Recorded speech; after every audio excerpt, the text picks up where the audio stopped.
Hello, everybody. Thank you for subscribing to my YouTube channel, Politics with Sherry Jacobus. And if you're not a subscriber yet, I hope you'll hit that subscribe button soon and help me out here. Um, there are no words. We start every week like this when Trump just goes overboard.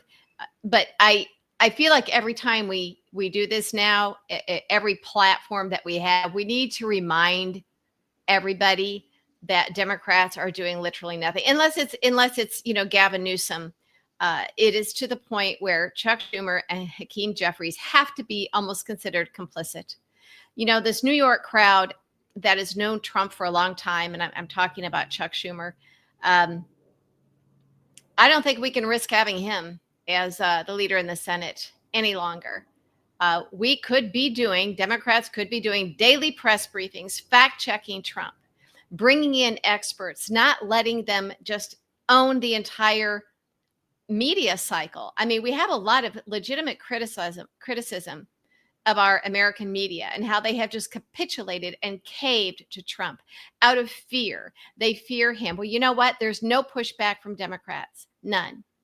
And others have justifiably criticized our political media for just doing a he said, she said, rather than, the saying, the reporter, if one person says it's raining and the other person says it isn't, it's a reporter's job not to just report what either side is saying, but to look out the freaking window and tell us what the truth is. We're not going to get that with our American media. I've accepted that fact. And it's a tough pill to swallow. So if all we have is a he said, she said, he said type of thing, then at least let's use that to our advantage.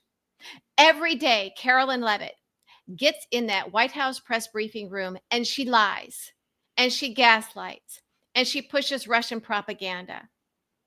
And Trump does it on a daily basis. And we, as Democrats, I'm a Democrat now, as I told you, we allow this to happen.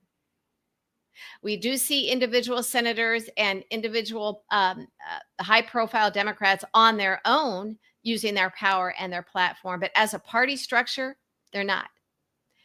Ken Martin, the DNC chairman, Chuck Schumer, Hakeem Jeffries, lead, follow, or get the heck out of the way. We are tired of it. Our democracy is burning, and it might be too late, and history will pin this on you. Yes, we know it's Republicans. Yes, we know Trump, but I'm talking about those who are in a position to do something now. Gavin Newsom is the only one doing anything, using his power and his voice. That there are not daily briefings coming out of the Capitol from Democrats is a travesty. And I no longer think it's just ego or incompetency or complacency. I am starting to think that Chuck Schumer is complicit. He cut a deal. He's been in that Trump circle, that Trump orb in New York for a very long time. And for years, for decades, New York law enforcement allowed Trump to get away with crimes. Everybody was getting bought off, and everybody in New York knows it. So New York City coddled and enabled Donald Trump for decades.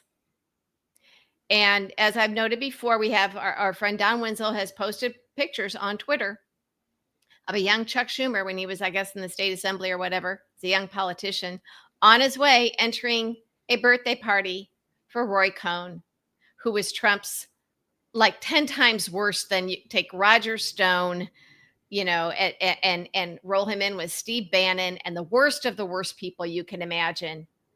That was Roy Cohn. Evil personified. And Trump has often said, where's my Roy Cohn? I need a Roy Cohn. Trump is a criminal.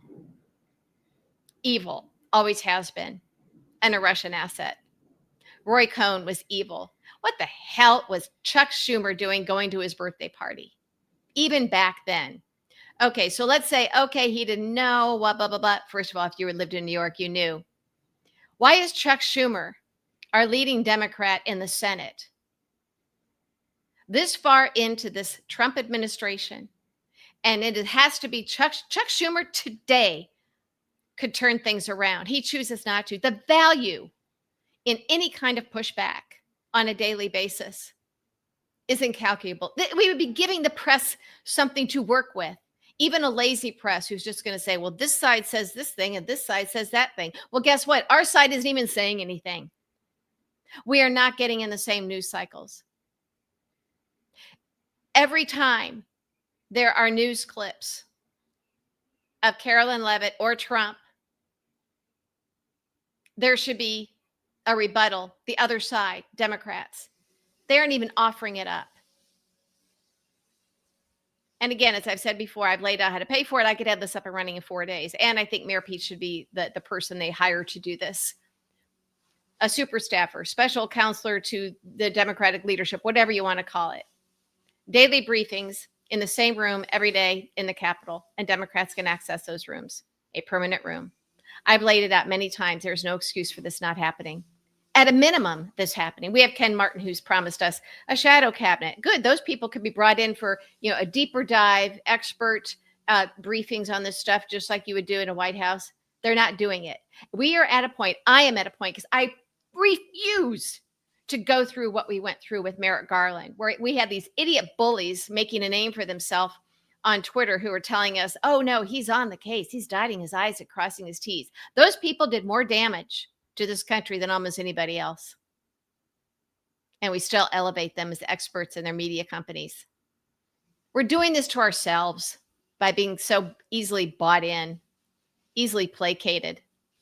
Do not be placated by Chuck Schumer doing nothing. Hakeem Jeffries is pretty lame himself, but I have a feeling he's just following Schumer. This could start immediately. No, and why isn't anybody asking them publicly? Anybody in the media, why aren't you doing daily briefings? And I'm not even suggesting that Chuck Schumer do them, but he's the one that could put this together and facilitate it, his staff. Again, bring me in, guys. I live in Washington. I'm happy to come in and have a 10-minute meeting with you and lay out how to do this, in case you're not going to, look at my videos or read my pinned tweet where I wrote about this in Dame Magazine. This has been endorsed by Mark Cuban. Everybody knows this is what needs to happen. It is so simple to do. It is so necessary. There is nothing else you can do. All the money in the world that you raise to put ads on for the midterms are not going to fix this, because then it's too late. Do you understand how much money it would take to undo the damage that you, Chuck Schumer, are doing now by just ceding this entire space to Trump and MAGA and Putin and lies? I mean, I don't want to sound like a broken record here, but this is the singular most important thing that we could be doing right now that would have the biggest impact. And then when you do start spending the money on the ads for the midterms, they'll have an impact because they'll be based on something. I'd like to ask, like all of us, maybe to badger a little bit our elected Democratic officials, House and Senate members, and demand that they go to Chuck Schumer, and then demand that they go public. I have a hunch that there has been some private conversations or urgings, but nobody wants to publicly criticize him. But he's got to go. Chuck Schumer has to go. He's not just incompetent. I think he's doing this on purpose. I think he will never cross Donald Trump. I think they go too far back in New York. I think that there are too many bodies buried in different places and too many secrets and deals that have been cut. I think Chuck Schumer needs to go, and he needs to go now. And I don't know how to make that happen other than all of us using our voices. But it would be really nice if there'd be some higher profile people very publicly calling for him to step aside. No longer even urging him to do these briefings. I mean, that's a start. But at this point, just get him out of the way, because he's not going to do these. I've been calling for this since February, since just after Trump was sworn in. And it's now almost September. And look at what Trump is doing. Look at the fascism that's taking over. We have armed military tanks or vehicles on our streets. This is fascism. This is authoritarianism. This is terrifying. And for Chuck Schumer, it's business as usual. I almost don't care at this point what his reason is. I don't care if he's just lazy, stupid, incompetent, or complicit. I want him gone, because he has to be the only one standing in the way of this happening. He's the one that can make this happen. He's the one that could start these briefings immediately with the right person leading them. He is choosing not to, people. He is choosing not to. Just like we got to the point where I almost didn't care if Merrick Garland was just too afraid of Trump, too slow, too naive, too complacent, or complicit.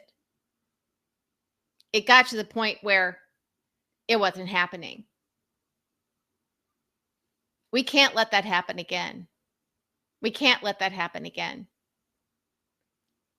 So here I am again using whatever platform I have.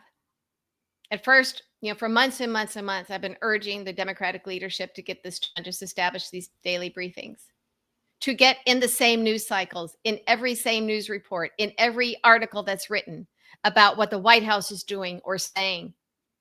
You have the other side of it, people. And Democrats aren't doing it. Somebody other than Chuck Schumer as their leader could make it happen. And it would happen.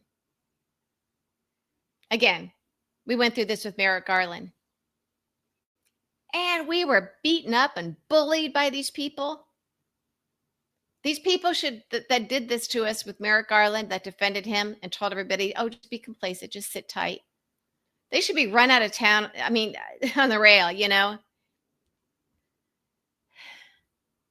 We're losing our country. We're losing our democracy. It might be too late, but it's our own fault for letting it go this long.